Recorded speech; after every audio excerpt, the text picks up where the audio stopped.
Bom dia, irmãos. Quando o pastor Marco Aurélio me pediu para pregar sobre o livro de Atos, eu fiquei muito contente, porque esse é um livro muito especial para mim no Novo Testamento. Eu gosto muito do livro de Atos, ele me inspira muito. E eu gostaria de falar sobre andando em boa companhia, é o título da mensagem. Eu tenho um amigo, ele é muito azarado. Ele trabalhava comigo, né? Eu liderava um grande projeto, da qual ele fazia parte. Tudo que tinha de errado acontecia com ele. Ele viajava para um congresso, o carro quebrava. Ele perdia as malas, o avião atrasava. Ele recebia as encomendas sempre com erro. Um dia ele me ligou furioso. Ele havia comprado 20 metros de fio. O que pode dar errado em você comprar 20 metros de fio? Vieram 20 pedaços de 1 metro. E ele estava furioso, porque ele queria os 20 metros, e não 20 pedaços de 1 metro. Tudo que tinha que acontecer de errado, acontecia com aquele rapaz. Era uma coisa impressionante, porque não era ele que fazia as coisas acontecer errado. Acontecia. Um dia, nos encontramos no aeroporto aqui de São Paulo. Nós estávamos indo para o mesmo lugar, para Belo Horizonte, e os aviões eram voos diferentes. Só que, para variar, o voo dele foi cancelado. E ele ia voar no meu avião. Você não quer? Você no mesmo avião que eu? Não. No mínimo, o avião vai cair. Porque tudo que tem que acontecer de errado acontece com você agora. Na Bíblia tem um personagem que, se vocês perceberem, não parece ser uma boa companhia. Eu vou ler aqui.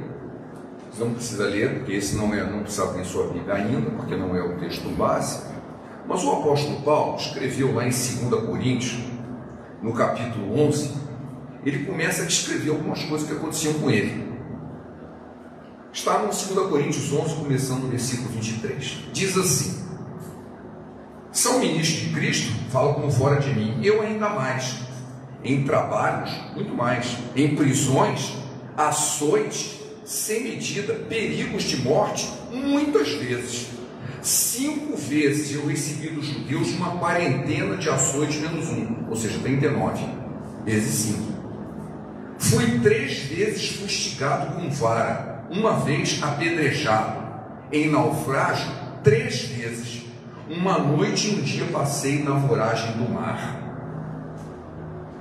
Em jornada, muitas vezes, em perigos de rios, em perigos de salteadores, em perigos entre patrícios, em perigo entre gentios, em perigos na cidade, em perigos no deserto, em perigos no mar, em perigos entre falsos irmãos, em trabalhos e fadigas, em vigília, muitas vezes, em fome, sede, jejum, muitas vezes, frio e nudez. Você ia querer andar com um cara desse? O mínimo que você ia esperar era ter frio, fome, levar pedrada, levar varada, ser preso, ter que trabalhar forçado. Você não quer andar com uma pessoa assim. Paulo não parecia ser uma boa companhia, não é mesmo? Então nós vamos ler um desses 3 naufrágios que ele menciona, está descrito com detalhes na Bíblia. Está no capítulo 27, eu convido a todos a abrirem suas Bíblias no capítulo e mantenham aberto no capítulo 27. É muito interessante nós lermos esse texto e lembrarmos uma coisa muito importante. Quem descreveu esse episódio, o próprio livro de Atos, foi Lucas. E ele estava presente. Ele não escreveu porque alguém contou. Ele estava presente. Lucas estava dentro do barco. Tudo que ele conta, ele vivenciou junto com Paulo. Ele estava presente. Esse naufrágio, que é descrito no capítulo 27 de Atos, a pessoa que o descreve estava presente. Então ele viu tudo isso que está acontecendo aqui. É um testemunho muito poderoso. E eu gostaria de convidar os irmãos para acompanharem comigo esse texto, porque ele fala muito ao meu coração. Eu já falei várias vezes, já mencionei ele nas minhas mensagens, e hoje eu quero meditar especificamente nele. Fazendo um históricozinho de quando chegou, Paulo estava indo para Jerusalém e ele foi preso em Jerusalém. Ele não estava fazendo nada de errado, mas os judeus já sabiam que ele era um grande propagador do cristianismo, estavam com raiva dele. Ele foi preso e fizeram uma conspiração para matá-lo. Isso está tudo escrito no livro de Atos, né? Alguém descobriu e avisou as autoridades. Ele foi transferido para Cesareia. Cesareia é uma cidade do mar, né, marítima, e ele ficou preso lá 2 anos sem ser julgado. Então, se vocês já ouviram falar de algum cristão que foi preso, ficar preso sem julgamento, isso já aconteceu há bastante tempo. Ele ficou pouco mais de 2 anos em Cesareia, aguardando um julgamento que nunca aconteceu. Como ele era cidadão romano, ele solicita que fosse transferido para Roma. E ele foi então para Roma, e nessa viagem ele está nesse barco que vai sofrer um naufrágio. Então foi aí que chegou nesse momento. Eles passaram num porto e o apóstolo Paulo avisou que não deveriam deixar aquele porto, porque estava chegando o inverno. Eles foram navegando mesmo assim. Aconteceu uma grande tempestade e eles ficaram vários dias à deriva, totalmente sem rumo, sem controle nenhum. Vários dias. E nesse momento o navio começa a se despedaçar. Então a situação estava muito grave, muito grave. E aí nós vamos ler Atos, capítulo 27, começando no versículo 22. Paulo toma a palavra diante de toda a tribulação. Ele toma a palavra e ele diz assim: mas já agora vos aconselho com ânimo, porque nenhuma vida se perderá de entre vós, mas somente o navio. Opa, como é que é? Está num navio, está cheio de gente, o navio está há vários dias à deriva, está começando a se despedaçar. Eles começaram a jogar a carga no mar para continuar flutuando, todo mundo desesperado. E Paulo diz assim: agora eu aconselho com ânimo, nenhuma vida se perderá, mas somente o navio. Versículo 23: porque esta mesma noite um anjo de Deus, de quem eu sou e a quem eu sirvo, esteve comigo, dizendo: Paulo, não temas, é preciso que compareças perante César, e eis que Deus, por sua graça, te deu todos quantos navegam contigo. Portanto, senhores, tem bom ânimo, porque eu confio em Deus que sucederá do modo como me foi dito, porém necessário que vamos dar em uma ilha. O Senhor abençoe essa palavra no nosso coração. Eu me emociono muito quando eu leio isso. É um texto poderoso, tremendo, por vários motivos. Primeiro, porque ele começa a falar de um outro tipo de relacionamento. Ele diz assim: olha, a situação está muito ruim, mas eu creio em Deus, eu confio em Deus. Não, ele não disse isso. Ele disse o seguinte: o Deus a quem eu sirvo, a quem eu pertenço. Era um outro tipo de relacionamento. Crer em Deus a essas alturas era coisa para criança. Eu sirvo a Deus, eu pertenço a Deus, eu conheço a Deus. Ele está falando de um relacionamento muito diferente, embora literalmente eles estivessem no mesmo barco. A gente tem essa expressão: nós estamos no mesmo barco. De fato, eles estavam no mesmo barco. O barco estava se despedaçando e eles estavam no mesmo barco. Como que pode um negócio desse? Tem tanta gente assim: não, se você for um servo de Deus, se você não tiver em pecado, tudo vai dar certo na sua vida. Aonde a planta do seu pé pisar, você vai receber vitória, você vai destruir seus inimigos, você vai não sei o que. Bom, mas ele era um servo de Deus. Ele estava exatamente fazendo a vontade de Deus naquele momento. Ele estava preso, estava num naufrágio, o navio desesperado, se despedaçando, todo mundo morrendo de medo há vários dias. Não era um dia só, não é que deu uma marolinha, eles estavam há vários dias se arrastando pelo mar sem rumo. E ele estava lá, no meio de uma tormenta. O servo de Deus passa por tormentas, mais uma tormenta daquele que parecia ser uma péssima companhia. Mas aí um anjo aparece para ele e a primeira coisa que ele diz é: não temas. Esse termo é recorrente é a frase bíblica que mais aparece na Bíblia. Sabiam disso? A expressão não temas aparece 365 vezes na Bíblia. Existe um não temas para cada dia do ano. Cada dia do ano você pode dizer não temas. Ele recebeu um não temas. Apesar de estar tudo ruim, não temas. E assim, mas por que ele não tem assim? Olha bem essa situação. Quem disse isso para ele? Eu? Não, um anjo chegou para ele e disse: olha, você não precisa temer.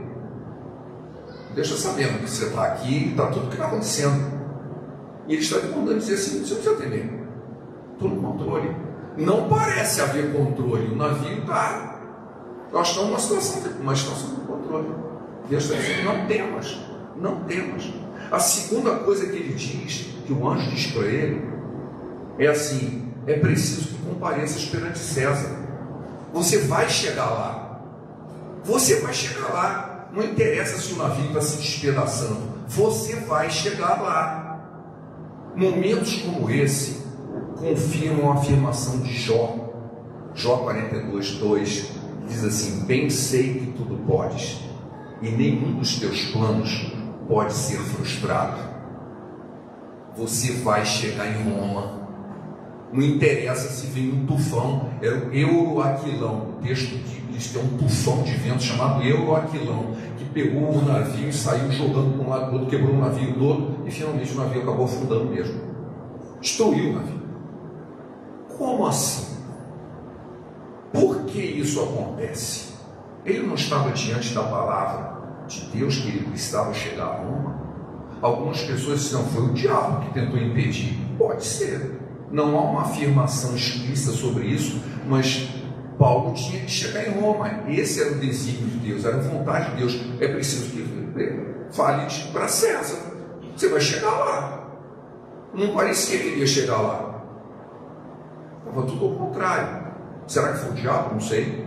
Será que foram as circunstâncias normais da vida? Não sei.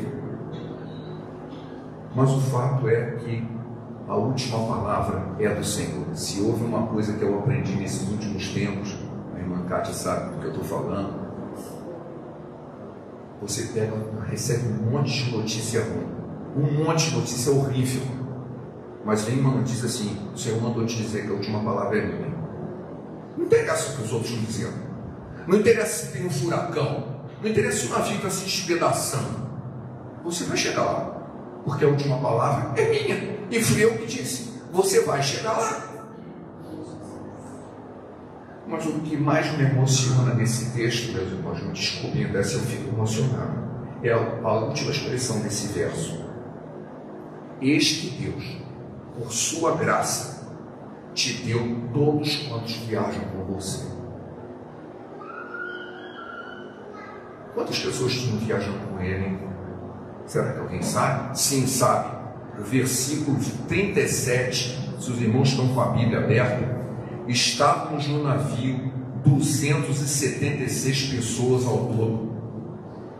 O Lucas estava junto, ele contou, ele sabia exatamente quantas pessoas tinham no navio. 276 pessoas, é muita gente. Muita gente. E o que o anjo de Deus falou? Deus, por sua graça, te deu todos quantos viajam contigo. Oh glória! Um servo de Deus a serviço do Senhor, dentro do seu desígnio, ele ganha de presente todo mundo que está junto com ele. Ele se tornou a melhor de todas as companhias que poderia ter ali. Ia todo mundo morrer. Aquele navio ia afundar e todo mundo que estava ali ia morrer. Mas não ia mais, porque havia um servo de Deus ali. E Deus, por sua graça, ele deu para você, todos estão viajando com você. Quem eram aquelas pessoas? Só tinha crente ali? Não. A maioria daquelas pessoas nem sabiam quem era Paulo. A maioria. E tem mais. Haviam prisioneiros, vários prisioneiros, não era só Paulo. No versículo 42 de Atos 27, diz assim: o parecer dos soldados era que matassem os presos, para que nenhum deles nadando fugisse. Os soldados, haviam soldados dentro do navio. Desses 276, alguns eram soldados. Por quê? Porque tinham vários prisioneiros, não era só Paulo. E quando eles perceberam que o navio tinha encalhado e que as pessoas poderiam fugir nadando, que havia uma ilha próxima, os soldados vão matar todo mundo aqui, todos os prisioneiros vão ser mortos. Por quê? Porque naquela época, diferente de muitas coisas que acontecem hoje, você era responsável por aquilo que te dava. Um prisioneiro que fugisse, quem era responsável era o guarda que estava tomando conta. Lembram de Atos, no capítulo 16, versículo 27, do carcereiro de Filipos, quando houve um terremoto e as cadeias se soltaram e as portas se abriram, o carcereiro chegou, estava tudo escuro, ele não estava vendo nada, ele pensou que os prisioneiros tinham fugido. O que ele fez? Pegou a espada para se matar. Por quê? Porque ele ia ser morto se os prisioneiros tivessem fugido. Ele ia ser executado em praça pública. Por quê? Porque ele era responsável por eles. E Paulo gritou assim: não faça nada não, nenhum aqui fugiu. Não é só nisso. Em Atos, no capítulo 12, versículo 19, quando Pedro escapa da prisão porque um anjo liberta ele, lembram disso? Um anjo liberta ele. O texto diz que no dia seguinte os soldados foram justiçados. Eu não sei se eles foram mortos, mas não deve ter sido coisa boa, não. Porque chegaram na cadeia, cadê o pai prisioneiro? Não sei. Sumiu. E ele tinha sumido mesmo. Prenderam os guardas e justiçaram eles. Eles foram responsáveis. Os guardas que estavam naquele navio queriam matar os presos, estavam com medo. Se esses prisioneiros fugirem, nós vamos ser responsabilizados. Olha que situação, até isso estava dando. Paulo podia ter sido executado sem ter acontecido nada. Não, mas não vai ser assim. Diz o texto que o centurião disse: não, deixa cada um fugir, vai ter uma ilha lá, depois a gente recupera eles. E foi assim que todos se salvaram. Havia sim todo tipo de pessoa a bordo, mas havia um servo de Deus. Boa companhia traz bênção. Tem um livro que eu já doei para a igreja, deve estar aqui na biblioteca, chamado Candombo. Eu já mencionei sobre esse livro. Ele é escrito por um pastor angolano que eu conheci pessoalmente, chamado Santareno. Posso citar o nome dele, que eu conheci pessoalmente. Ele veio do Brasil estudar para se formar pastor, depois voltou para Angola, e ele escreveu esse livro, que é o livro da vida dele, ele escrevendo como aconteceu com ele.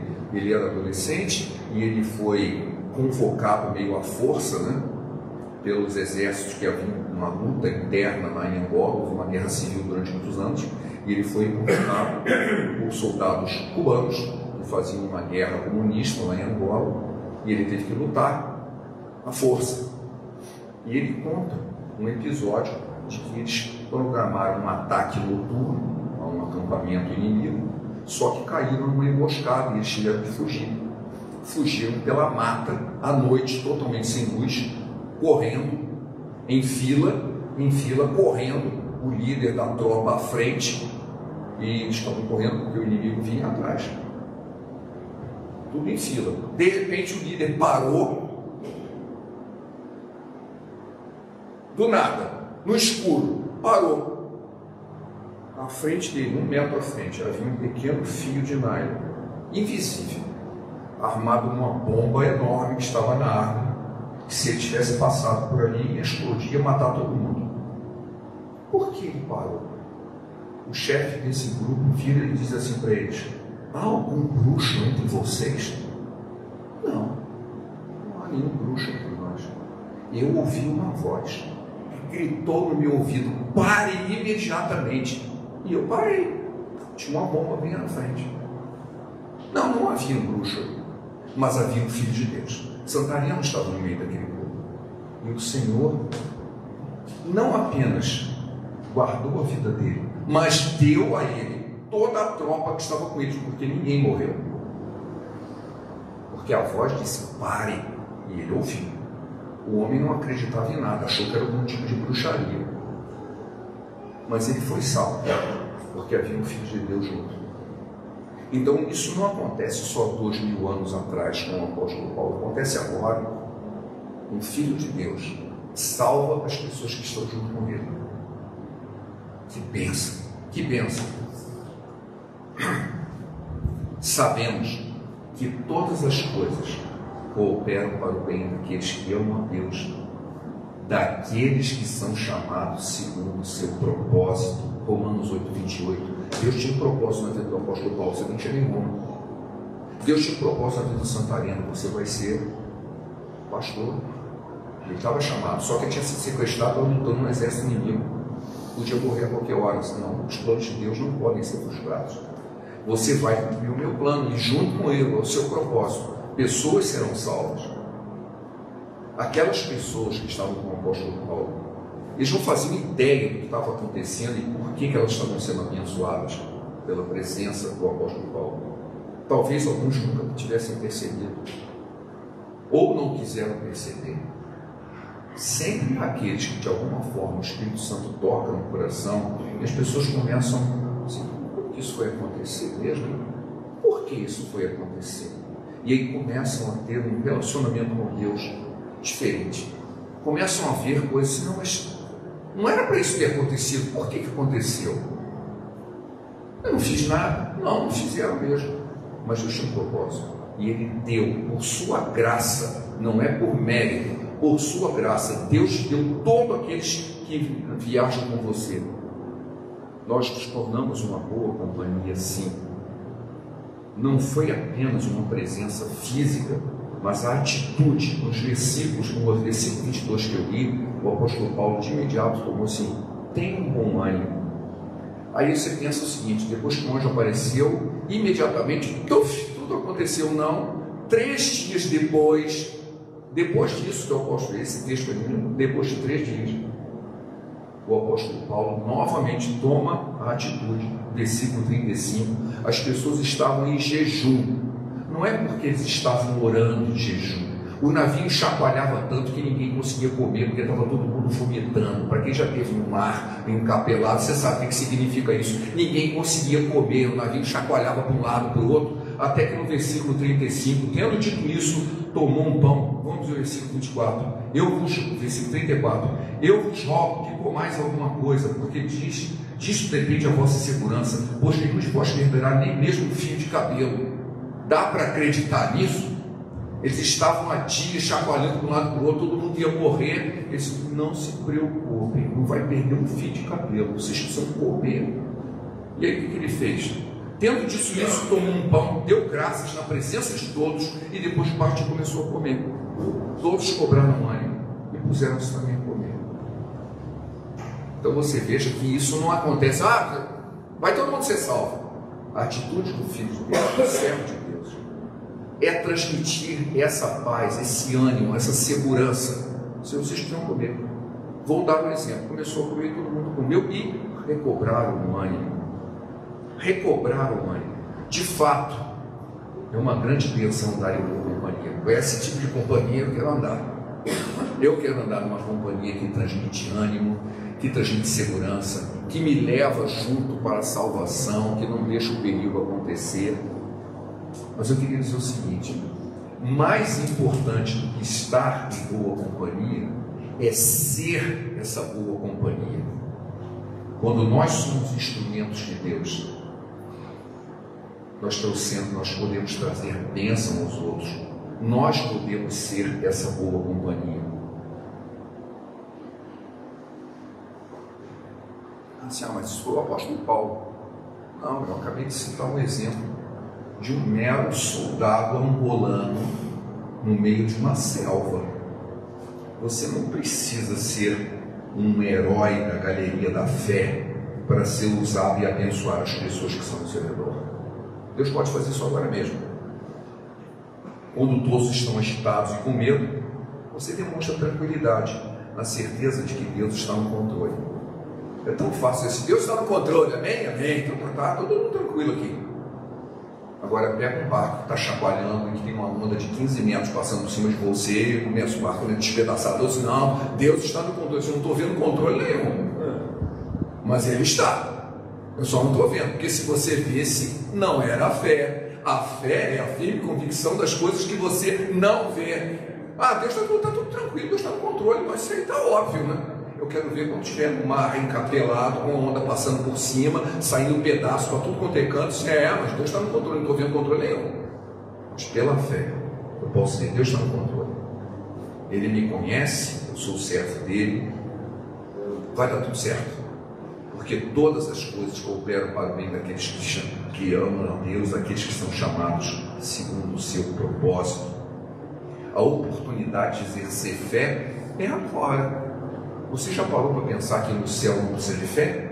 Você vai exercer fé no céu para quê? Você já está lá.